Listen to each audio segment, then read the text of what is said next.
pedir para vocês abrirem lá na página 238, aula 5, para a gente dar sequência, né, ao nosso material, ok? Na mesma ideia das outras aulas, né? Qualquer coisa, é só sinalizarem para mim, né? Pelo chat, né? Ou pelo áudio, que vocês preferirem. É só colocar dúvidas também, fiquem à vontade, tá bom?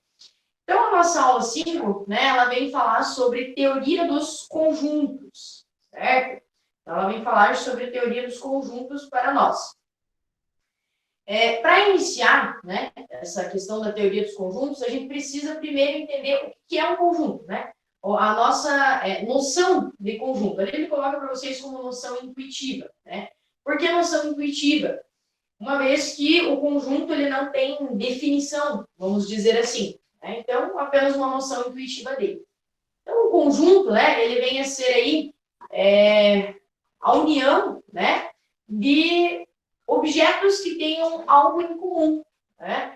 Por exemplo, um conjunto de números primos, um conjunto dos números pares, ou simplesmente o conjunto dos números, né? O conjunto dos dias da semana, o conjunto dos jogadores de futebol e assim por diante, né? Então, eles têm sempre uma característica, né, que os leva a estar naquele conjunto, ok? E a junção desses carinhas, né, o agrupamento, a gente pode chamar assim também, desses objetos, é o que a gente chama de conjunto, ok?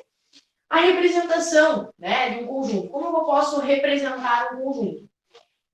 A maneira que a gente geralmente está acostumado a representar, né, é listando esses elementos do conjunto. Então, por exemplo, eu vou criar o conjunto A aqui, 1, 2, 3. Tá? Então, listar os elementos. A gente coloca os elementos do conjunto entre chaves, né? E lista eles lá dentro. É uma maneira de representar. Outra maneira de representar seria, que ele traz para vocês o método da compreensão. Que é aquela ideia de bem algébrica, assim, que a gente usa, né? X pertence a alguma coisa, tal que, né? E daí coloca os elementos lá. Por exemplo, a gente poderia ter assim, conjunto B aqui. X pertence aos reais, tal que X maior ou igual a 2. Eu estou dizendo, né, que o conjunto B são todos os números reais, tal que esses números é maior ou igual a 2, né? Então, do 2 em diante, certo? E ainda, a gente poderia representar pelo diagrama de Venn, tá? O que é esse diagrama de Venn? Euler, né? Mas esse diagrama de Venn é a representação geométrica do meu conjunto, né? Então, eu tenho lá, geralmente, uma espécie de elipse, né? E lá dentro, eu tenho os meus elementos, né? Por exemplo, esses caras aqui, 4, 6, 8, 10. É uma outra maneira de representar o conjunto, né? Pelo diagrama de Venn Euler, tá? Aí ele traz para vocês, né, a partir do diagrama ali, a gente viu, acho que foi na primeira aula, se não me engano, os conjuntos numéricos, né? Os naturais, os inteiros, os racionais, os irracionais e os reais. Ele representa por diagrama ali para vocês, que é bem comum aparecer isso daí também, certo? E daí a relação de pertinência, né? Então, o que é essa relação de pertinência? É quando eu quero dizer que um elemento pertence ou não a um conjunto, tá? Por exemplo, aqui eu poderia dizer assim, o 1 pertence a, né? O 1 pertence a, tá? O símbolo de pertence, ele é esse E mais curvadinho, tá? E o E virado para a nossa direita, olhando de frente aí para vocês, né? Para a nossa direita, tá? Cuidado para não confundir ele com o símbolo de existe. O existe, ele é bem quadradinho, né? E ele é virado para a esquerda. Então, cuide para não confundir os dois. E se eu quiser dizer que um elemento, por exemplo, o 4 não pertence a A. Realmente, ó, o elemento 4 não está no conjunto A. Então, eu poderia escrever assim, o símbolo de pertence e corto, né? O elemento 4, ele não pertence a A, ok? Se o elemento pertence, né, ou não pertence ao conjunto, a gente precisa, se a gente tiver o conjunto, a gente precisa olhar para dizer. Ou o enunciado vai te dizer, o elemento pertence ou não, certo? Poderia colocar assim, né, o conjunto A pertence ao conjunto B. Aí não. A gente só usa a pertinência para elementos. Conjunto é outra nomenclatura que já vai aparecer na sequência. Ok? Então, um elemento, ele pertence ou não a um conjunto. Olha, tenho isso bem esclarecido, né? Aí ele traz alguns conjuntos especiais para vocês. O conjunto do vazio, né? Conjunto vazio. O que é o conjunto vazio? É aquele cara que não tem nada lá dentro, né? Por exemplo, quando a gente chega assim, numa equação, x igual a raiz de menos 2, raiz quadrada de menos 2, né? Qual é o valor de x, né? Sendo que x é igual a raiz quadrada de menos 2. Pense o seguinte, no conjunto dos reais, raiz quadrada de um número negativo não é possível de solucionar. Ou seja, qual seria o conjunto de solução dessa equação? Conjunto vazio. Tá? E vocês podem representar o conjunto vazio, né, de duas maneiras. Vocês podem representar por uma bolinha cortada ou então por um parzinho de chaves, né, sem nada dentro. Jamais vocês devem, né, colocar a bolinha cortada dentro das chavezinhas ali. Você está dizendo que tem o vazio dentro do vazio. Tá? Isso não é possível. Ok? Então, ou assim, nada de querer misturar. Né? E na sequência, lá para vocês, o conjunto unitário. O que é o conjunto unitário? É aquele que só tem um elemento. Né? Então, eu poderia ter, por exemplo, assim, ó,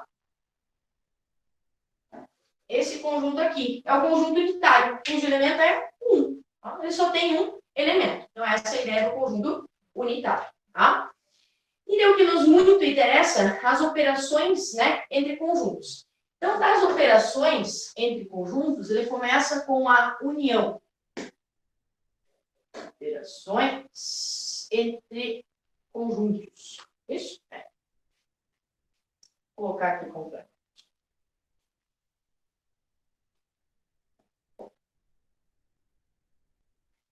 Então, as operações entre conjuntos, né, é quando eu quero trabalhar com essa relação entre dados 2, às vezes 3, 4 conjuntos, né? Eu quero relacionar os elementos deles. Né? De que maneira? Assim como lá na aritmética a gente faz as operações da adição, da subtração, da multiplicação, da divisão, aqui a gente também consegue fazer operações entre esses conjuntos, né? Que no caso vem a ser a união, a interseção e a diferença. Tá? Essas seriam as nossas operações. E nem aparece ainda o complementar de um conjunto ali que vai acabar trabalhando um pouquinho com operação, certo? O que é a operação de união? A operação de união. A operação de união, ela tem esse símbolo aqui, o U, né? O U de união. Quando eu falo A união B, então conjunto A união com o conjunto B, eu estou fazendo o quê? Eu estou juntando todos os elementos de A com todos os elementos de B. Tá? Então, esse conjunto aqui, né, ele vai ser todos os elementos de A e todos os elementos de B. Por exemplo, aqui, se eu fosse ter dois conjuntos, tá? Vai ser o conjunto 1, 2, 3. Opa! É o conjunto 1, 2, 3. E B é o conjunto 1, 3, 5. Né? Como que ficaria a união B? Como que ficaria esse conjunto? Você vai juntar todos os elementos. Vê para mim essa imagem, tá ok, hein? Falei, professor. Tá? Estou aqui no meu note. Tá, obrigado. Você vai juntar todos os elementos de A, né, com todos os elementos de B, certo? Aqueles que forem repetidos, você coloca uma única vez. Por exemplo, ó, o 1, né? O 1, ele aparece aqui e aparece aqui também. Coloca uma vez só. O 2 não tem aqui, mas tem lá. O 3 tem nos dois. Coloca uma vez só. E o 5 não tem lá, mas tem aqui. Certo? Então, isso é união. É juntar os dois conjuntos em um só. E o elemento que é repetido, você coloca uma vez só. Joia? Ele coloca ali, né? X tal que X pertence a A ou X pertence a B. Né? Dá para a gente descrever dessa maneira aí. A outra No diagrama, né? A gente teria, pelo diagrama, a gente teria lá o conjunto A, o conjunto B. O 1 e o 3 estariam aqui teria o 2, aqui teria o 5. A união, né, desses dois conjuntos aí seria a gente chegar aqui e pintar tudinho. Tá? Então, a gente pegar todos os elementos dos dois conjuntos. Né? Então, pelo diagrama, a gente fazer a união é pintar os dois conjuntos inteiros, certo? Aí traz para vocês algumas propriedades, né? A união com o conjunto vazio. A união com o conjunto vazio vai ser o próprio conjunto. É como se ele fosse um elemento neutro, né? Esse vazio fosse um elemento neutro.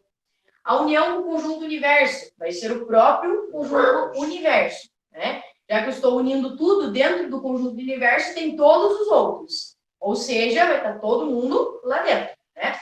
Já reforçando, né? Não sei se vocês têm bem esclarecida essa questão do conjunto universo. Então, já reforçando, o conjunto universo, ele é o conjunto onde está tudo ali dentro, né? Eu poderia dizer assim, o conjunto do universo dos naturais. Aí eu estou estabelecendo que são todos os números naturais. O conjunto universo dos números inteiros. Então, é o conjunto de todos os números inteiros. E assim por diante, né? Então, quando eu falo assim, universo, eu estou dizendo, todos os elementos estão ali, ok? Então, quando eu faço a união de qualquer conjunto com todos os elementos, né, vai estar todos os elementos lá. Então, é o conjunto universo, ok? A união de um conjunto com ele mesmo é ele próprio, né? Isso é meio lógico, né? A união ela é comutativa também. Então, eu fazer A união B ou B união A, dá na mesma coisa, tá? Vai chegar no mesmo lugar. E, além disso, associativa ainda, né? Se eu tivesse um terceiro conjunto aqui, eu poderia fazer A união com B e depois união com C, ou então eu poderia fazer B união com C e depois unir com A, ou A com C e depois com B, né? Não interessa a ordem com que eu faço, tranquilo? A outra operação que a gente tem lá é a interseção. A interseção. Um asterisco aqui na frente, né? O que é essa interseção? A interseção, ela é o símbolo que ela representa, né? É um uzinho de ponta cabeça, né? Ela é o símbolo da união virada, certo? Então, a interseção B. Interseção B. O que é esse A interseção B? É tudo que A e B têm em comum. Então, o que há? Esses dois conjuntos mesmo aqui. O que A e B têm em comum? A interseção B. O que o A e o B tem em comum? O A e o B tem em comum o número 1 e o número 3. Então, esse é o conjunto da interseção de A com B, né? O 1 e o 3. Ok? No diagrama, né, a gente teria lá o conjunto A e o conjunto B, né? 2, o 1 e o 3 estão aqui no meio, e o 5. O que seria a interseção, né? No diagrama de Venn-Euler? Seria esse meinho aqui, ó, que é o que os dois têm em comum, que é o 1 e o 3. Tá? Então, pelo diagrama, a interseção dos conjuntos é sempre o que está nos dois ao mesmo tempo. Então, aqui a gente teria x, né? O conjunto seria x, tal que x pertence a A e pertence a B. Então, o elemento tem que pertencer aos dois ao mesmo tempo, né? Se, por um acaso, os conjuntos forem disjuntos, né? Meu Deus, professor, que palavrão é esse, né? Dois conjuntos disjuntos são aqueles que não possuem elemento em comum, tá? Então, dois conjuntos disjuntos são dois conjuntos que não possuem elemento em comum, ok? Se isso acontecer, né? Então, como que eu vou fazer a intersecção de dois conjuntos que não têm nada em comum? A intersecção vai ser um conjunto vazio, tá? Então, a intersecção vai ser um conjunto vazio, se eles já que, né, eles não têm nada em comum lá, ok? As operações, as propriedades, né, da operação de intersecção. A intersecção de A com o conjunto vazio vai ser um conjunto vazio, né? Eles não vão ter nada em comum. Como que o vazio vai ter algo em comum com outro conjunto? A intersecção de A com o conjunto universo. Opa, agora é só o que eles têm em comum. Que se o conjunto universo tem tudo, né, tem todos os elementos, então a intersecção, né, vai ser o próprio conjunto A. A intersecção de A com ele mesmo é ele. Né? O que ele tem em comum com ele mesmo? Ele. A intersecção também é comutativa, né? Fazer A intersecção B ou B intersecção A dá exatamente a mesma coisa. É associativa, né? Não importa a ordem. Então, fazer A intersecção B, depois intersecção com o terceiro conjunto C, dá no mesmo que fazer o B com C depois com A, ou o A com C depois com B, né? Não interessa a ordem aí, ok? E daí, ali tem algo que nos interessa também, né? A distributiva da união em relação à intersecção, né? Então, quando eu tenho, assim, a união com a intersecção de B e C, eu posso primeiro resolver a intersecção e depois a união, como eu posso fazer o A união com B, o A união com C, e daí fazer a intersecção dessas uniões, tá? Ele vai chegar no mesmo resultado também. E a distributiva da intersecção em relação à união, né? Então, quando eu fazer a intersecção com a união de B com C, eu posso fazer primeiro a união de B com C e depois fazer a intersecção com A, como eu posso fazer a intersecção B, a intersecção C, e daí depois unir isso daí, ok? Então, a ordem com que eu faço é indiferente. Ah, professora, como é que eu vou saber qual ordem eu devo seguir? Depende da questão. Tem questão que você vai ver que uma coisa é mais vantajosa do que a outra. Tá? Isso vai variar de acordo com o que a gente vai ter no momento. Vou apagar aqui. A gente continuar. Agora eu preciso escrever. Preciso escrevinhar.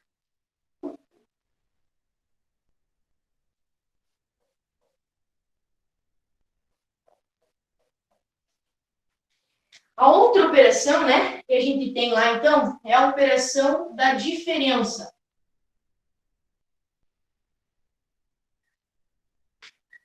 O que é a operação da diferença? É quando eu tenho, como se fosse a espécie de subtração, né, entre dois conjuntos, A menos B ou B menos A. Aqui tem que tomar cuidado, né, porque ao contrário da união da intersecção, a ordem importa.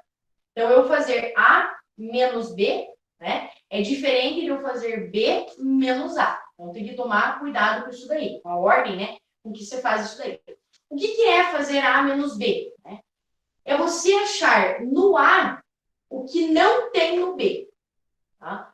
Ou você pode pensar também assim, eu vou tirar do A tudo que tem no B, certo? Vamos pegar, por exemplo, aqueles dois conjuntos ali, ó. A gente acabou de escrever. Olha lá. A menos B. Quais são os elementos que estão no A e que não estão no B? Se a gente for analisar, ó, o 1 está lá no B, não pode. O 2, opa, o 2 não está, então vai. O 3 está também, então não pode. Ou seja, desses dois conjuntos, a diferença seria apenas o elemento 2. Professora, mas e se todos eles, né, saíssem? Então seria o conjunto vazio. Okay? Então é sempre pensar assim, vou tirar do A tudo que tem no B. Né? Então, o B tem 1. 1 tem no A? Tem, tira fora. O 3 tem, tira fora. O 5 não tem, então não precisa nem me preocupar. Tá? É tirar do A o que tem no B. É tirar a intersecção fora, né? E ficar apenas com o que sobra no primeiro conjunto. Tá? Para a gente representar isso pelo diagrama, né? Vou nem escrever os elementos lá. Eu fazer A... Opa, daqui. Eu fazer A menos B é pegar essa fatia do A aqui, ó.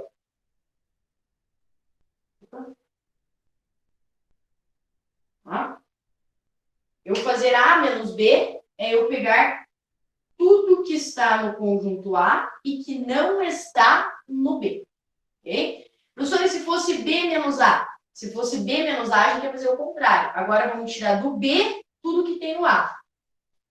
O 1 está lá no B? Tá, então tira fora. O 2 está lá? Não, então não tenho que tirar. O 3 está lá? Tá, então tira fora. Sobrou o quê? O 5. Ou seja, B menos A seria 5. Por isso que eu falei, A menos B é diferente de B menos A. Né? A diferença entre conjuntos não é comutativa. Né? Ela não é comutativa. E aqui a gente iria tentar apenas o que fica aqui no conjunto B. Ok? Na sequência, ele vai falar para nós do complementar. Né? O que é o complementar? Vou colocar aqui.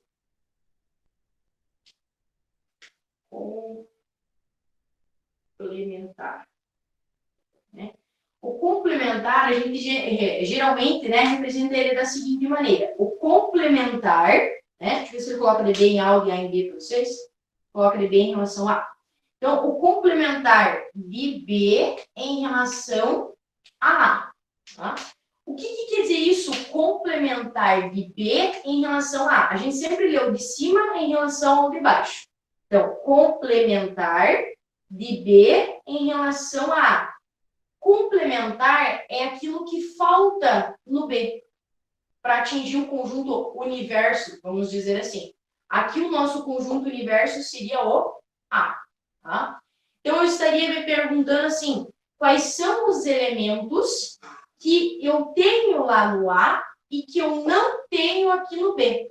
Tá? Então, o complementar de um conjunto é aquilo que falta para completar ele, para que ele se torne o conjunto universo que a gente está trabalhando.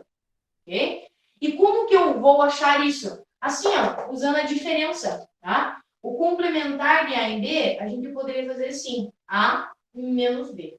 Tá? Complementar de A em B, A menos B. É achar o que tem no A e que não tem no B. Então, é aquilo que falta para ele, né? No nosso caso, que o complementar de B em A, se usasse esse conjunto, seria o 2.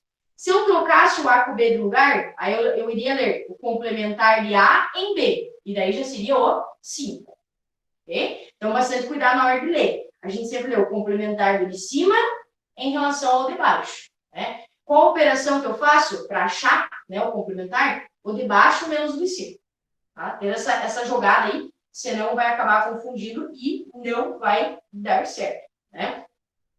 Em relação ao nosso diagrama, né, a gente teria assim o conjunto A aqui fora e o conjunto B aqui dentro. Ó. Tá? O complementar do B em A é toda essa parte aqui de fora. Ó. Vou fazer uma minhoquinha. Toda essa parte aqui de fora, tá? Que não tem no B. Então, isso é o complementar de B em A. Né? Se fosse de A em B, seria o contrário. O conjunto B estaria fora, o A estaria lá dentro. Né? E estaria pintadinho da mesma maneira. Tranquilo? Outras maneiras de representar o complementar de um conjunto, né, é fazendo um tracinho em cima dele. Quando que eu vou fazer isso? Quando eu não tiver um conjunto para relacionar. Então, aqui eu escrevi o complementar de B em A. Quando eu não tiver esse segundo conjunto, se eu tiver um deles, né? Então, o complementar de B, por exemplo. Ah, eu quero saber qual é o complementar de B. Mas aonde? Aí a gente chama de conjunto universo. Estabelece que ela é no universo. Aí você pode representar dessa maneira. Ele traz outras ali, mas a mais comum, tá? É com o tracinho em cima, assim, ó.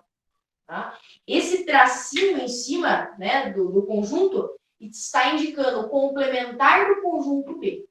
Ok? Então, por exemplo, se o conjunto B é o conjunto dos números pares, qual é o complementar do conjunto dos números pares? Os ímpares, né? Então, o conjunto B seria números pares. O complementar de B, números ímpares. Tá? Essa é a ideia. É só uma representação. Mas dependendo do material, dependendo da prova, ele vai trazer um ou outro. Então, é interessante que vocês tenham isso bem estabelecido. Né? As propriedades. Né? As propriedades que a gente tem lá.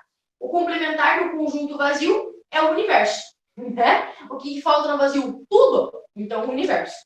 O complementar do conjunto universo é o vazio. O universo já tem tudo, não tem que completar ele. Então, vazio. O complementar do complementar é o próprio conjunto. Então, qual é o complementar de B?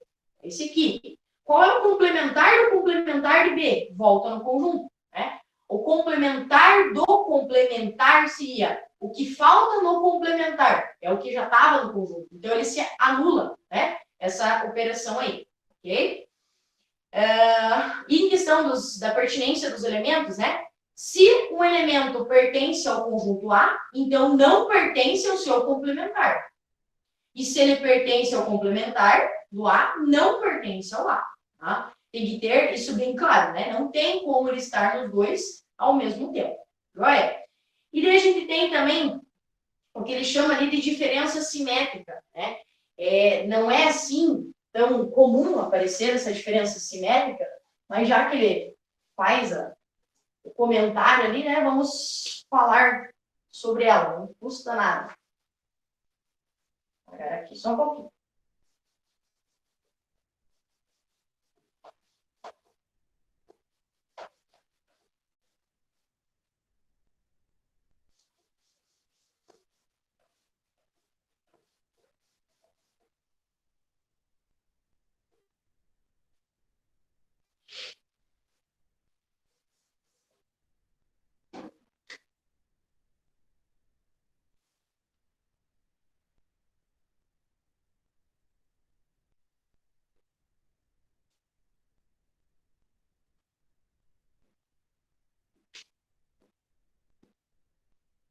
Então, essa diferença simétrica, né, que ele trabalha, trabalha com o símbolo do delta, para representar, né?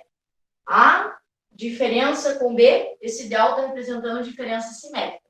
Seria o quê? Seria fazer a diferença, a união entre a diferença de A e B e de B com A, né? Então, fazer assim, fazer a diferença de A com B e unir isso com a diferença de B com A. Tá? No nosso diagrama, né, seria conjunto A, conjunto B. Né? Seria o seguinte, o que é A menos B? Tudo que tem no A e não tem no B. Então, seria essa parte aqui. O que seria o B menos A? Seria tudo que tem no B que não tem no A. Então, seria essa parte aqui. A união junta tudo isso, né? Então, a união seria esse e esse. Ou seja, a diferença simétrica nada entre dois conjuntos nada mais é do que a união desses dois conjuntos menos a intersecção. Tranquilo? Então, essa ideia de diferença simétrica também. O número de elementos de um conjunto. Esse é bem legal. Apesar de que eu gosto mais de olhar pelo diagrama do que ficar decorando essas fórmulas aí. Número de elementos, né, do conjunto lá. Então, a gente teria assim, o número de elementos da união de A com B é igual ao número de elementos de A mais o número de elementos de B menos o número de elementos da intersecção de A com B. Tá? Por que isso? Né? Porque lá no diagrama, quando eu conto, né, os elementos do conjunto A, então, quando eu conto os elementos do conjunto A, eu conto essa parte aqui. Né? Eu conto a intersecção junto. Quando eu conto os elementos do conjunto B, eu conto de novo a intersecção. Opa! Então, eu contei a intersecção dobrado. Então, eu tenho que tirar ela. Né? Por isso, a gente tira a intersecção. Tá? Então, a gente vai fazer sempre o A, o número de elementos do A, mais o número de elementos do B, menos o número de elementos da intersecção, para tirar esse dobro, essa quantidade dobrada que a gente contou ali. Né? Vocês vão ver, a gente vai fazer alguns exemplos ali, né? Alguns exercícios, que essa questão de contar elementos é bem fácil usando o diagrama de Venn. Né? Então, quando ele diz assim, por exemplo, a intersecção de A com B tem 6 elementos. Né? Então, a intersecção, vamos supor assim, que é o sorvete A e o sorvete B. Né? 6 pessoas gostam do sorvete A e do sorvete B. 15 pessoas gostam do sorvete A. Eu vou colocar o 15 aqui? Não vou colocar. Tá? Por que eu não vou colocar o 15 aqui? Porque eu falei assim, 15 pessoas gostam do sorvete A. Mas essas 6 aqui não gostam? Gostam, né? Quando eu coloco um número aqui, eu estou colocando a quantidade de pessoas que gostam apenas de A. Então, quantas pessoas gostam apenas do sorvete A? 9. Quantas pessoas gostam do sorvete A? 15. 9 mais 6. Tá? 12 pessoas, não, 12 fica ruim. 13 pessoas gostam do sorvete B. Vai o 13 aqui? Não. Vai o 7. Né? Para, 13 pessoas gostam do sorvete B. Sim, 7 mais 6, 13. Quantas pessoas gostam unicamente do sorvete B? 7. Tá? Então, tem que ter essa separação, né? De somente e gostam, né? Escolheram, tem que ter esse discernimento. Ok? Ter isso separado lá. Tá bom? Então, o número de elementos. Aí os subconjuntos, né? Os nossos subconjuntos, que é o que eu falei para vocês no contido, lá no início do pertence, lá que não pode pertencer, né? Ele vai estar contido. Então, o que são subconjuntos? São conjuntos dentro de conjuntos. Né? Subconjuntos. O que são subconjuntos? São conjuntos dentro de conjuntos. Por exemplo,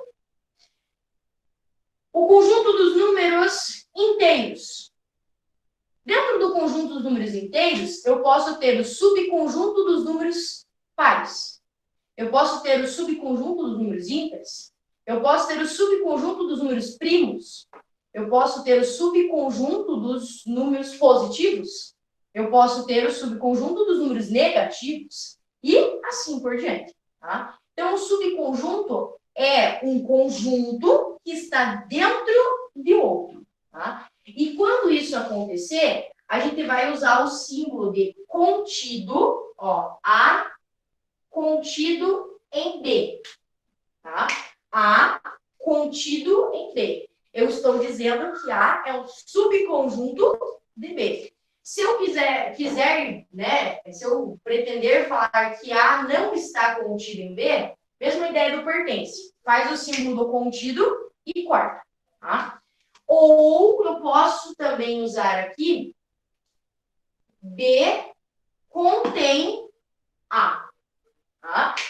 Então, se a boquinha estiver virada para a direita, é contido. Se a boquinha estiver virada para a esquerda, é contém. Tá? Aqui eu estou lendo a mesma coisa que lá. B contém A. Olha, se B contém A, então A está contido em B. Tá? Ou B não contém A. Tá? Então, eu posso ler das duas maneiras. B, A está contido em B, ou então B contém A. Qual maneira eu ler? Tanto faz. As duas têm exatamente o mesmo significado. Tranquilo? As propriedades da inclusão, né? O conjunto vazio ele está em todos os outros conjuntos. Tá? O conjunto vazio ele está em todos os outros conjuntos. Então, ele é subconjunto de todos os conjuntos, menos dele mesmo. Tá? O vazio não é subconjunto do vazio. Isso não pode acontecer. Né? Outra propriedade, né, vou apagando e vou falando, que a gente tem é que qualquer conjunto está contido no universo. Né? Ou o universo contém qualquer conjunto. Né? Isso é sempre verdade. A propriedade reflexiva, né? Que todo conjunto é subconjunto dele próprio. Então, o conjunto dos números pares é subconjunto do conjunto dos números pares. Né? Todo conjunto está dentro dele próprio. Sim, é o próprio conjunto. Certo? Então, a gente já tem duas situações. Indiferente, né, com exceção do vazio, indiferente de qual conjunto eu tiver, eu sempre vou ter o vazio sendo subconjunto dele e ele próprio sendo subconjunto dele. Tá? Então, essas duas situações aí.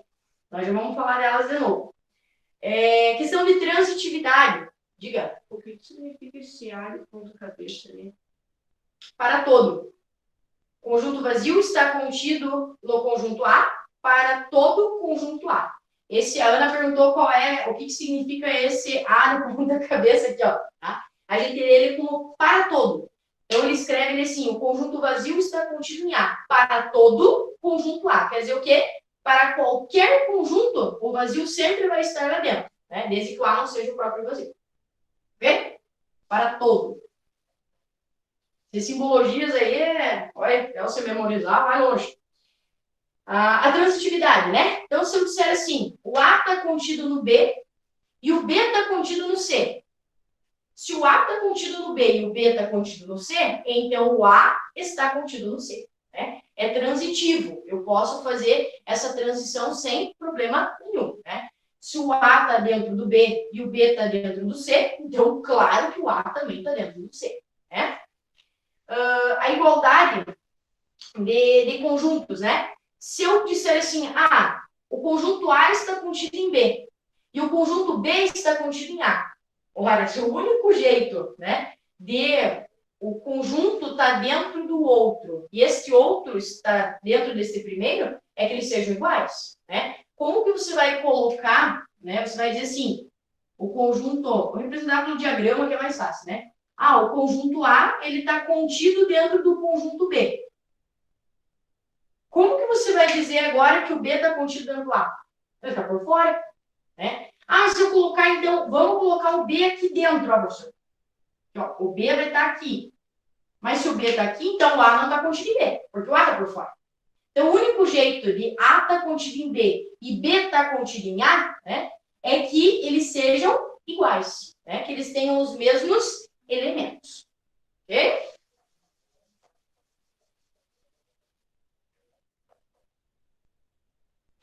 E a última propriedade, ela é um tanto confusa, mas quando se entende faz sentido, né? Opa, tem uma mensagenzinha aqui, nem vi.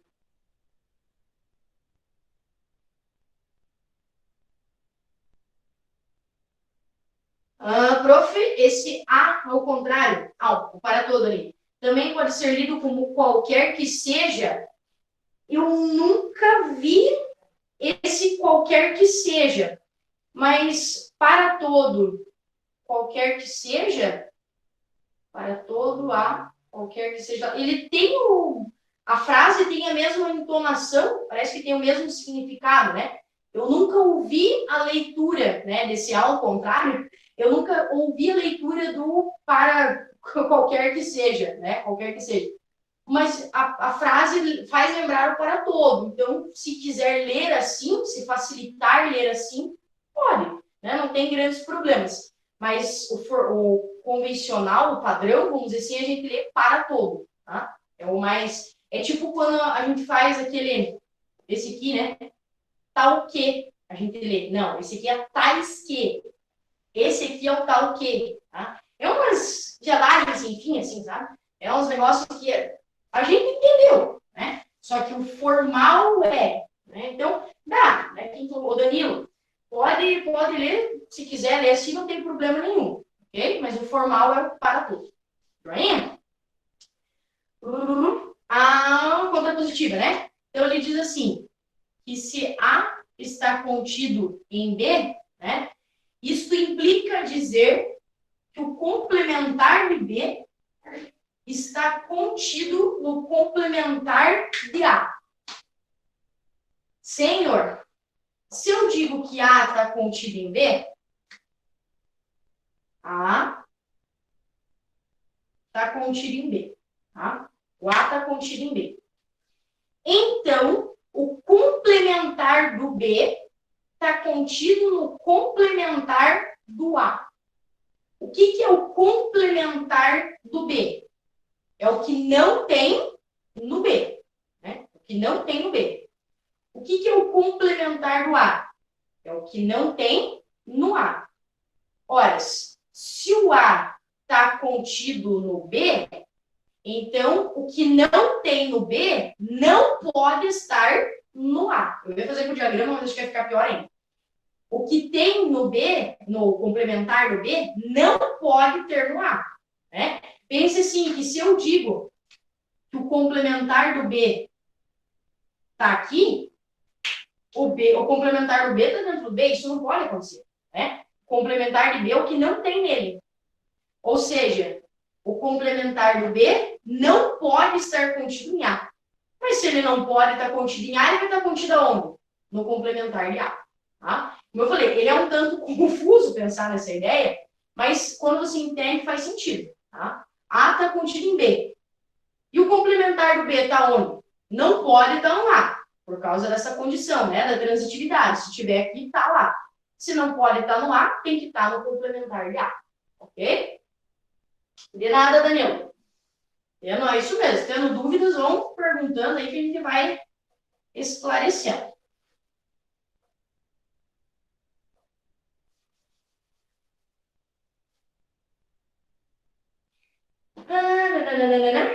O número de subconjuntos, né? Então, como que eu descubro qual é a quantidade de subconjuntos que um conjunto tem? 2 vezes n. O que é n? É o número de elementos do conjunto. Por exemplo, aqui, eu apaguei. Por exemplo, vamos desenhar outro, né? Por exemplo, o conjunto A. Vou colocar de novo. Pensa que uma professora que gosta do conjunto 1, 2, 3, né? O conjunto 1, 2, 3 tem quantos elementos? 3. Quantos subconjuntos ele tem, então? 2 vezes 3, 6. Tá? E quem são esses subconjuntos, né? Que ele se refere aqui? É o que ele chama de conjunto das partes. Tá? O que é o conjunto das partes de A? Deixa eu ver se ele representa assim. Representa. Porque tem livros que representam de outra maneira. E eu não gosto. Então, vamos deixar assim mesmo. O conjunto das partes de A é eu escrever esses carinhas como outros conjuntos. Então, como subconjuntos. Primeira coisa, qual é o conjunto que está em todos? O vazio. Tá? O conjunto 1, o conjunto 2, o conjunto 3. Então, o conjunto unitário. Tá? Os conjuntos unitários. 1, 2 e 3. Agora eu posso formar parzinhos. Né? Eu posso juntar, fazer subconjuntos de 2 em 2. Então, o 1 com o 2 e o 1 com o 3. Vou fazer agora com o 2. O 2 com o 1, adianta fazer? Não adianta de nada, tá? Ele já está aqui, ó. Tá? A ordem dos elementos não interessa. Se tiver os mesmos elementos, é o mesmo conjunto, né? Então, é o 2 com o 3. E daí o 3 não tem o que fazer com ele, porque o 3 com 1 já está ali, o 3 com 2 também já está ali, tá? Então, a ordem dos elementos não interfere, certo? E eu não posso esquecer que o próprio A é subconjunto dele mesmo. Então, o conjunto 1, 2, 3. Certo? Fechando o conjunto aqui, ó. Vai? Professora, mas ó, 1, 2, 3, 4, 5, 6, 7, 8. Não fechou as tuas contas, né? É que o vazio e o próprio conjunto, como eles estão em todos, eles não entram nesse cálculo do 2 vezes n. Tá? Então, esse 2 vezes n indica todos os subconjuntos das partes, né, de A, que eu tenho ali dentro, com exceção do vazio e do próprio conjunto que a gente tem para qualquer, né, conjunto que a gente tem aí. Então, a gente sempre vai contar esses dois caras. Tá? Eu tenho um conjunto com 12 elementos. Quantos subconjuntos tem aí? 2 vezes 12, 24. 24 mais o vazio, 25. Mais ele próprio, 26. Certo? Então, esses dois não entram na contagem, né? Por fazerem sempre parte de qualquer que seja o conjunto. Ok? Então, esses carinhas aí. E exercícios, né? Nossos exercícios fofinhos. Vou colocar o exercício lá. Não, vou colocar aqui. Exercícios, né? Vamos dar uma praticada no que nós vimos lá.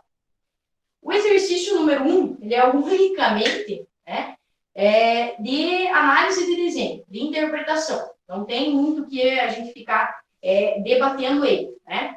Então, o exercício número 1 diz assim: o diagrama que representa o conjunto. Dá uma olhada no tamanho de trambolho que está ali. O conjunto. Opa, caiu minha folha. A intersecção B, diferença com C. União com C, intersecção B, diferença com A. Né? E daí ele dá 4 opções para nós ali. Né? Aí é ir fazendo calmamente. Tá? Qual alternativa que vai dar certo? Eu vou colocar apenas, né, se vocês me permitirem, eu vou colocar apenas a correta, que eu não vou desenhar as 4 opções. Né? A correta vai ser a letra B. Essa daqui. Deixa eu desenhar ele aqui. Conjunto A. Aí nós temos lá o conjunto B. O pequeno aqui. E o conjunto C. Conjunto A, B e C. Né? Esses 3 carinhas aí. Então, quando eu faço assim, opa, tá aqui. A intersecção C. Vamos por partes, né? Vamos primeiro eliminar os parênteses, na mesma ideia que a gente tem na álgebra. Primeiro elimina parênteses, depois elimina colchetes, né? Para daí a gente conseguir resolver. Então, a intersecção B. O que é a intersecção B? A intersecção B seria toda essa parte aqui, ó. Tá? A intersecção B seria toda essa parte aqui. Tudo isso daqui, ó. Tá? Só que daí dessa intersecção, eu tirei o C. Ou seja, eu tirei essa partezinha do meio aqui. Então, me sobrou apenas esse aqui. O que está em A e B e não está no C. Ok? Então, essa primeira parte eu fiz. Vamos para aquela lá. C intersecção B. C intersecção B seria toda essa parte aqui, ó. C intersecção B, ó. Então, que pega o C e pega o B. Tudo isso daqui.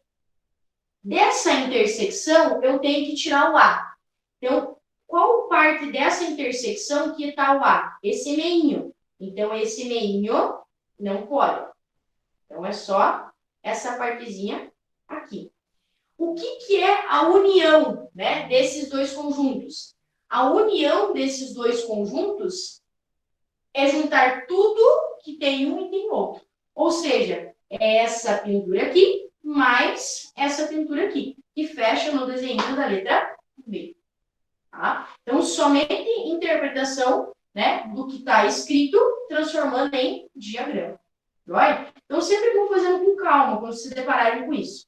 Faz o parênteses, aí resolve o outro. Né? Então, conseguiu fazer o que está dentro do colchete, eliminou ele. Faz a mesma coisa lá de lá. E, por último, faz o que está no meio. Né? Professora, e se fosse intersecção aqui? Tem alguma parte, né, que esses dois pedacinhos têm intersecção? Não. Então, seria conjunto vazio. Eu não iria conseguir pintar exatamente nada. Tá? Deus crie, vergonha na cara, vem. Ai, mano. Ok, pessoal? Então, essa é a questão número 1. Bem tranquilinha, nada de muito extraordinário, mas tem que cuidar para não errar na hora de interpretar. Apagar aqui, nós já vamos fazer a letra 2. A número 2. Hoje cedo eu estava falando do ao número A, número B. Agora estou na letra 1, letra 2. Estado mental da professora não estava feio, coisa.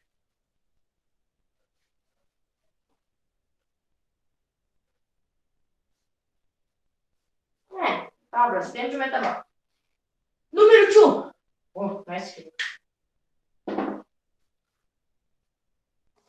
Número 2. Número 2 já deve ter feito, né? Dados o conjunto A e B. Tá? Vamos escrevendo aos poucos aqui. Dados os conjuntos A e B. Então, tem 2 conjuntos.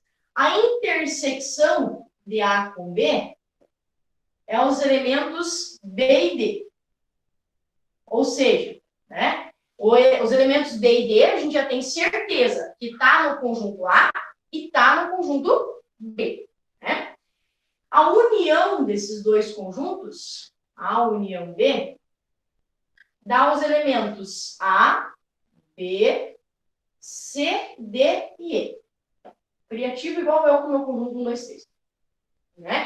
Ou seja, o que a gente sabe da união? Que o B e o D, ambos estão no conjunto A e no conjunto B. Isso é um fato. Né? O A o C e o E, esses três caras, né?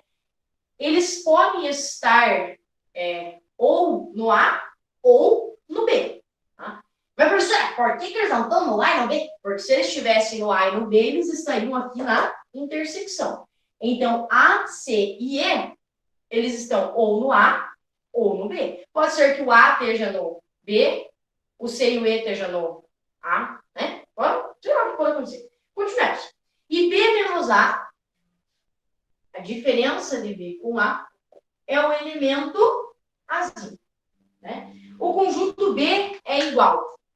Pense comigo. Se a diferença de B com A dá Azinho, em qual conjunto o Azinho está? O Azinho tem que estar no conjunto B. Tá? Por quê? Porque a diferença aqui diz assim, esse cara é o único elemento que está no B e não está no A. Tá? Ora, mas se ele está na união e ele não está na intersecção, porque se ele tivesse, né, não estaria aqui, tá? Então ele pertence ao conjunto B. Então eu já sei. Conjunto B tem o elemento A. Eu sei que tem o elemento B e o elemento D também. Então eu já vou colocar aqui, o B e o D. Será que esse cara tem os elementos C e E? Se esse cara tivesse os elementos C e E, aonde eles teriam que aparecer, onde eles teriam que estar aparecendo? Ou aqui, ou aqui. Perceba que a diferença, né, de B menos A, lá no diagrama, vou fazer que às vezes é mais fácil de entender. B e A. Né? A diferença de B com A são todos esses carinhas aqui, ó, que estão só em B. Então, quem está só em B? O A. A intersecção é o que tem nos dois. Então, o B com D. Se o C e o E não aparecem, nem na intersecção, nem na diferença, só pode que eles estão aqui, né? Então, nós teríamos assim, A, B, D, e aqui o C com o E.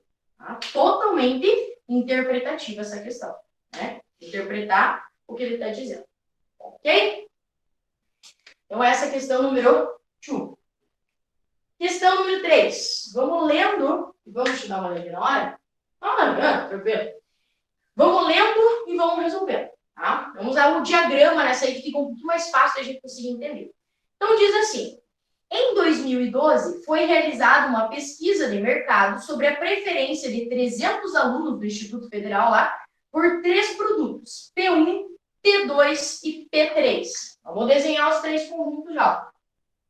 P1, P2 e P3. Então, tem 3 produtos, né, para esses 300 alunos escolher. O estudo mostrou que dos entrevistados, né, então desses 300, 20 consumiam os 3 produtos. Se eles consumiam os 3, então ele tem que estar aqui na intersecção. Ó. O 20 tem que estar na intersecção dos 3 conjuntos. Né? Ele pertence aos 3. 30 consumiam os produtos P1 e P2. Então, 30 tem que estar na intersecção de P1 e P2. Cuidado para montar. Já tem 20 aqui, ó, na intersecção. Então, para fechar os 30, só faltam 10. 50, né?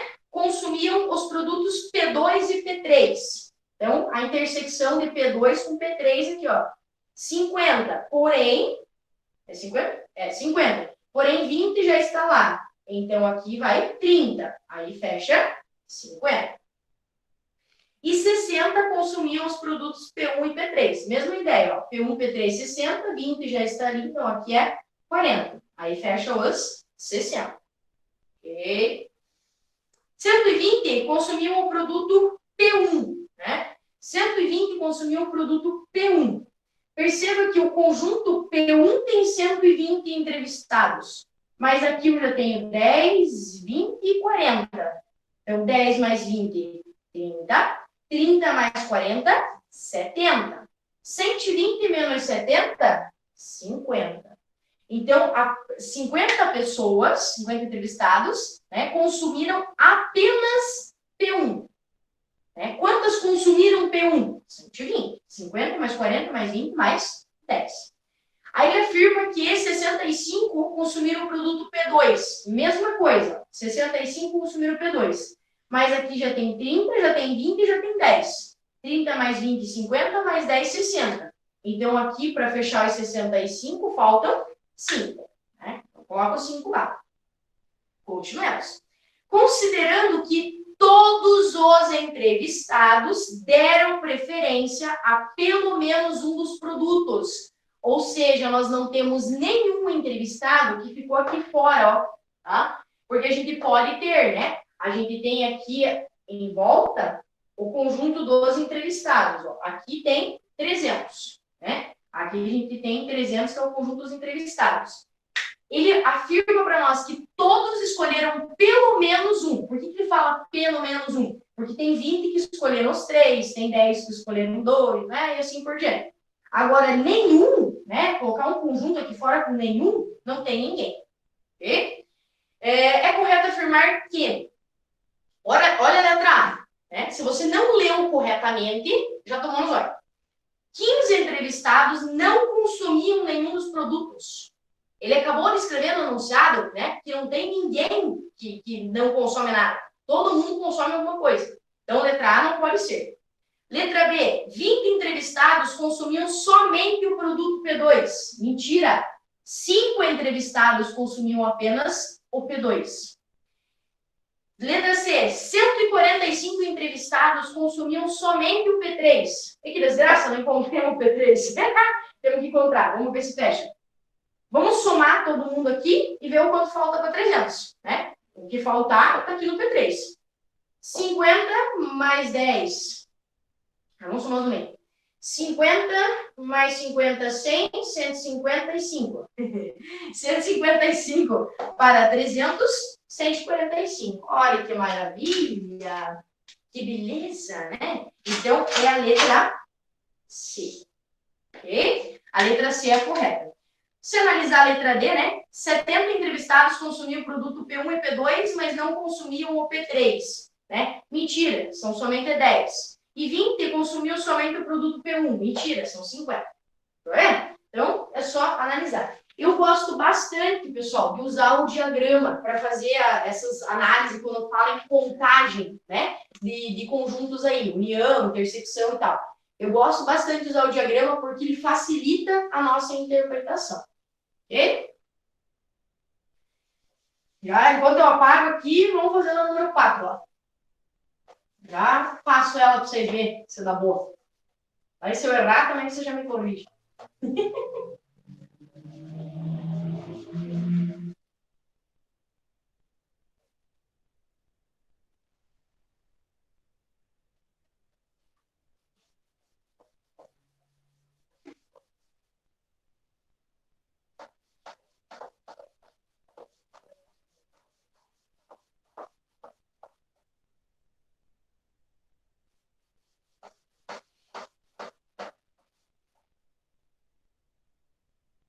Só mudar aqui.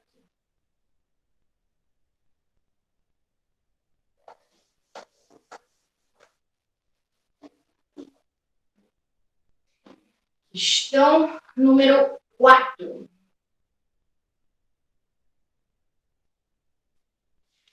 Pegar a folhinha. Olha, acabando o material 1. Chega.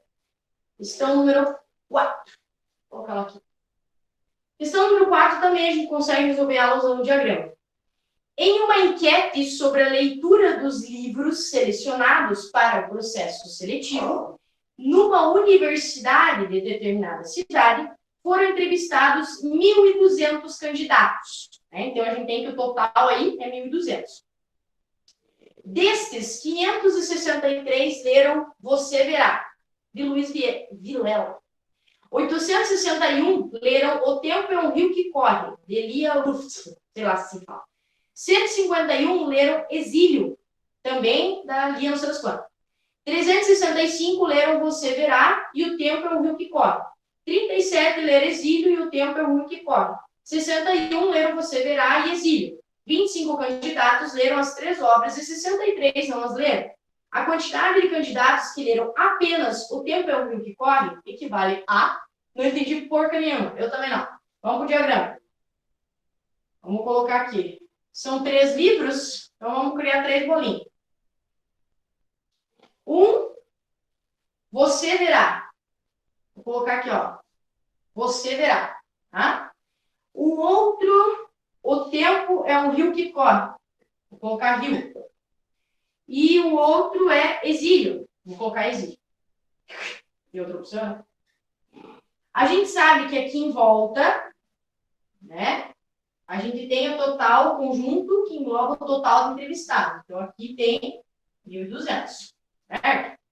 Perceba ali que ele fala, né? Daqueles que leram o Você Verá, por exemplo, mas depois ele fala de uma quantidade que leu Você Verá e o Tempo do Rio que Corre lá.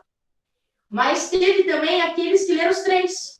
E daí, como é que eu vou colocar, professora? Quando você tiver esse tipo de questão, que está embaralhado a ordem, né? A questão número 3, ela foi muito bacana, porque ela já foi dizendo a intersecção dos 3, daí depois de 2 em 2 e depois deles. Essa aqui já fez ao contrário, ela foi dos maiores para os menores, né? Ela foi dos conjuntos para as intersecções. O que a gente faz? A gente vem ao contrário no enunciado. A gente vem de trás para frente. Então, vamos voltando. 63 não leram nada. Aqui fora está 63. Ó. São aqueles que não leram nada. 25 leram as 3 obras. Então, aqui na intersecção de todos, tá? 25. 25 leram as 3 obras. Vou dar uma sombra, não consigo enxergar esses óculos. 61 leram Você Verá e Exílio. Então, 61, Você Verá e Exílio. Tá aqui, ó. Só que 25 já tem.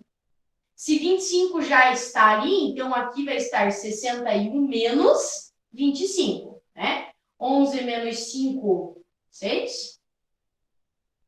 E 5 menos 2, 3. Confiram lá se é 36, eu acho que é.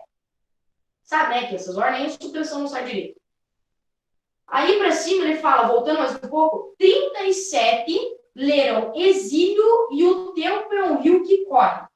Então, Exílio e O Tempo é um Rio que Corre. A intersecção desses dois caras é 37. Mas, ó, 25 já está aqui. Ou seja, para fechar os 37, pelas minhas contas aqui, faltam 12. Um pouquinho mais para cima, ele diz 365, olha, gostaram disso aí, leram Você Verá e O Tempo do Rio que Corre lá. Então, essa intersecção aqui, 365. 25 já está lá, né? Então, se a gente tirar 25 de 365, vamos ter 340, ok? Volta mais um pouquinho. 151 leram Exílio. 151 leram Exílio. Mas, olha, eu já tenho esses 3, tá? Então, vai somar esses 3 aqui. 36 mais 25 mais 12. 6 mais 5, 11 mais 2. Vou anotar aqui, senão eu esqueço. 13. 3 mais 1, 4, 5, 6, 7. 73. Quantos que eram aqui? Leram? 151. 11 menos 3. Acho que é 8, né? O 4 para 6, 14, 78. Então, que leram apenas Exílio são 78. Pelo amor de Deus, gente, não deixa eu chegar no final para dizer que está errado. Me manda isso se eu errar alguma coisa. Então, aí depois acabou isso tudo. Joia, volta mais um pouquinho. 861 leram O Tempo é um Rio que Corre.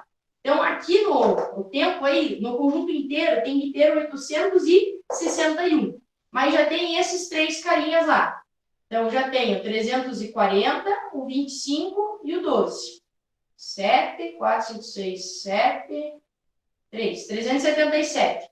Se eram 861, 3, 7, 7. 11 menos 7, 4. Aqui ficou 5, né? 15 menos 7, é 8. 7 menos 3 é 4. Então, 484 é aqueles que leram apenas o tempo do rio que desce lá. Não, do rio que corre. É o rio. É o livro que tem o rio. E 563 leram Você Verá. Meu Deus do céu. Então, já tem 340, já tem 25 e já tem 36. Né? Dá 11, vai 1, 4, 5, 6, 7, 8, 9, 10. Vai 1, 401. Quantos que são? 563. Menos 401. Dá 2, 16, 162. Olha, então 162 leram apenas o Você Verá. Imagino que eu nem sei se eu tinha que achar tudo eles, não é, né? Isso aqui é um. Tá bom, achei tudo eles, né? Isso que importa. Porque nós somos foda, né? Nós queremos achar tudo. E a quantidade de candidatos que leram. Nossa, já tinha achado. O tempo é o rio que corre, equivale a 484. Letra B. Mas enfim, achamos todos. Resposta letra B. Poderia ter parado ali, né? Na hora da prova, você achou, para, né? Não fica calculando devagar muita coisa e senão se perde tempo. Ok, pessoal? Então, essa é a questão número 4. Também se resolve bem tranquilamente, né? Usando os diagramas aí. Joia? Questão número 5. Essa dá para a gente fazer lendo, tá? Dá para nós fazer lendo aí. Considerando as relações de pertinência e inclusão entre elementos e conjuntos, assinale a alternativa que indica o uso incorreto da notação. Letra A. O conjunto, o elemento vazio pertence ao conjunto ali, né? Vazio e A. Verdadeiro? Verdadeiro. Ele está tratando o vazio como um elemento e não como um conjunto. Então, realmente, pertence. Professora, mas o vazio não é um conjunto? Então, ali tinha que ser contido, não tinha que ser pertence. É que, nesse caso, ele está relacionado como elemento e não como um outro conjunto. Tá? Tudo depende de como ele aparece. Na letra B, ele diz assim, A pertence ao conjunto. E o conjunto é o azinho e um subconjunto que tem azinho. Verdadeiro, azinho está lá dentro do conjunto. Então, o azinho é um elemento. Ou seja, o azinho pertence a esse conjunto. Então, letra B, verdadeiro também. Letra C. O conjunto A está contido no conjunto, né, que tem A e o conjunto A. Verdadeiro, tá? Esse conjuntinho A, ele está lá dentro. Mas como ele é um conjunto, então ele não pertence, ele está contido. Então, verdadeiro. Letra D, né? A letra D. O conjunto AB pertence ao conjunto ABCD. Falso. Está errado, né? Por quê? Os elementos A e B realmente pertencem ao conjunto ABCD. Agora, o conjunto AB, percebam que quando eu escrevo assim, ó, quando eu faço isso daqui, eu não estou falando mais de elemento. Eu estou falando de conjunto. O conjunto AB não pertence. Ele está contido. Então, se fosse assim, aí sim eu poderia assinalar. Tá? Então, ele não pertence. Ele está contido. Ok? Então, essa é a nossa alternativa que usou incorretamente a simbologia. E a letra E, né, só para fins de... o conjunto vazio está contido no conjunto vazio e A. Verdadeiro, né? Então, ele é elemento? Ele é elemento, então ele pertence. Mas ele também é conjunto, então ele está contido. Né? Depende da maneira como eu coloco. Se eu leio ele como um conjunto, então ele está contido. Se eu leio ele como um elemento, né, desse conjunto, então ele pertence. Ok? O vazio é um negócio confuso. Meu Deus do céu. É ele o universo, só para atrapalhar a vida da gente. Número 6. Essa número 6 exige uma concentração, que nem diz o outro, né? A questão número 6, deixa eu ver aqui. Questão número 6 diz o seguinte: sejam A, B e C subconjunto dos números naturais. Né? Então, os números naturais, 0, 1, 2, 3, 4, 5, 6, 7, e assim por diante. De modo que o conjunto A, né, ele é o conjunto dos números de 3 algarismos, todos distintos. Então, por exemplo, o número, né, 1, pertence ao conjunto A? Não pertence ao conjunto A. O número 525 também não pertence. Okay? Então, só pertence números de 3 algarismos e, além disso, ainda distintos. B, o conjunto B, é o conjunto dos números que possuem exatamente um algarismo 5. Tá? Então, o número 25 pode ser do conjunto B? Pode. O número 500 pode ser do conjunto B? Pode. O número 600 pode ser do conjunto B? Não, porque ele não tem um número 5. Assim como 555, 550 também não pode, porque tem mais de um aí. Tá? Então, esse é o conjunto B. E o conjunto C é o conjunto dos números pares. Né? Então, números terminados em 0, 2, 4, 6 e 8. Ok? Vamos analisar lá embaixo. Ó. E sejam os conjuntos P. O conjunto P, ele é a intersecção do A com o C. Conjunto A, 3 algarismos distintos. Conjunto C, números pares. Então, o número que tiver 3 algarismos distintos e for par, faz parte do P. Tá? O que é? Aqui apareceu outra maneira de representar o complementar. Ó. O complementar do A, intersecção com o complementar do C. Do B, o complementar do B. Pode representar o conjunto dos complementares assim também. Né? O que vem a ser o complementar do A? O complementar do A vai ser todos os números naturais, né? Que não tenham 3 algarismos, ou então que tenham 3 e não sejam distintos, né? Tem uma coisa repetida. O complementar do B são aqueles que não possuem 5 ou mais de um 5. Tá? A intersecção desses dois caras vai ter muito número, mas vai ter que satisfazer essas duas condições. Certo? E o R, a gente vai ter que ir analisando pelas alternativas dessa questão. Não tem como a gente descrever os conjuntos P, Q e R, porque seria absurdo, né? O R vai ser o conjunto B, união com o complementar de C. Tá? Então, o conjunto R é o B, união com o complementar de C. O conjunto B tem todos os elementos, todos os números que tem exatamente um número 5. O complementar do C é os números ímpares. Né? A união desses dois caras, então, todos os números que têm exatamente o número 5 e todos os números ímpares juntos formam o conjunto R. Onde ele coloca ali que a notação, né, x elevado a c representa o conjunto complementar do conjunto x, né? Eu já falei. São elementos respectivos dos conjuntos P, Q e R, os números. Vou colocar todas as alternativas aqui para a gente analisar. 204, 555, 550. Quiserem ir analisando, aí já podem ir analisando, tá?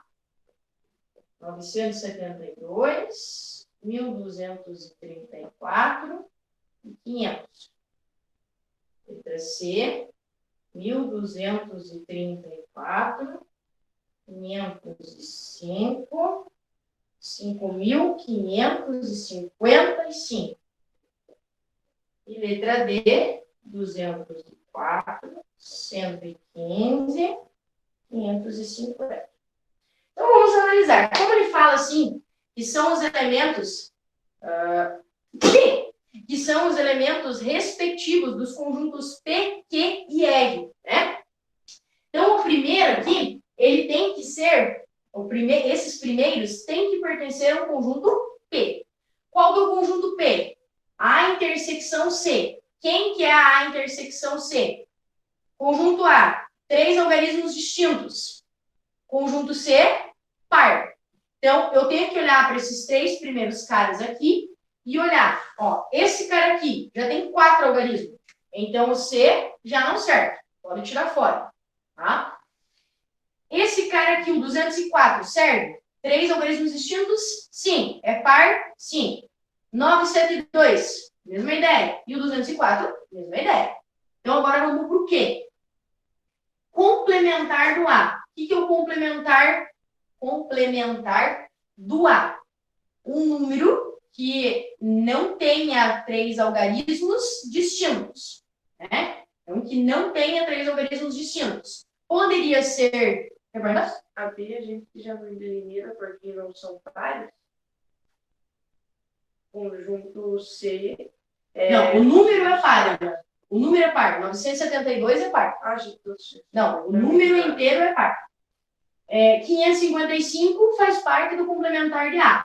Até aí, tranquilo, né? Será que o 555 faz parte do complementar do B? Perceba assim, ó, como é intersecção, o número que nós estamos analisando tem que fazer parte do complementar do A e do B, tá? Então, do A eu já vi que faz, né? O que é o complementar do B? Ter mais de um número 5 ou nenhum. Então, satisfez. Então, essa permanece. Vamos ver aqui. O que é o complementar do A? Esse cara fecha porque tem mais de 3 algarismos. Então, já é complementar de A, né? E complementar de B, não ter nenhum número 5 ou ter mais de um. Nesse caso, não tem nenhum. Permanece. Aqui embaixo, né, nós teríamos complementar de A, né? A gente teria que ter um número de 3 algarismos que não fossem distintos.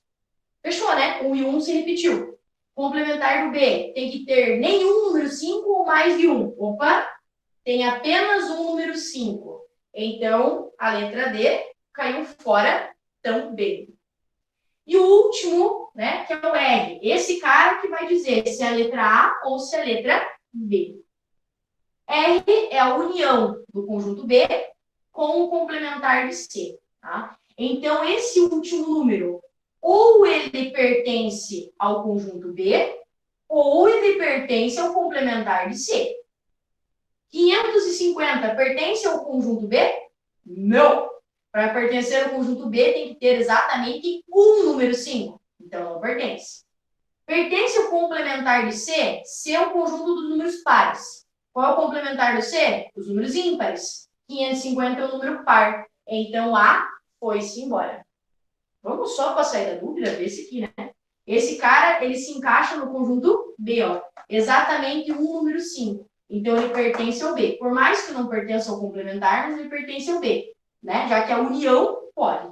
Ou seja, a nossa resposta é a letra B. Tá? Então, apenas análise, né, dos conjuntos, cuidadosamente, com as operações. Ok, pessoal? Então, esses daí são os nossos exercícios, né, de conjuntos.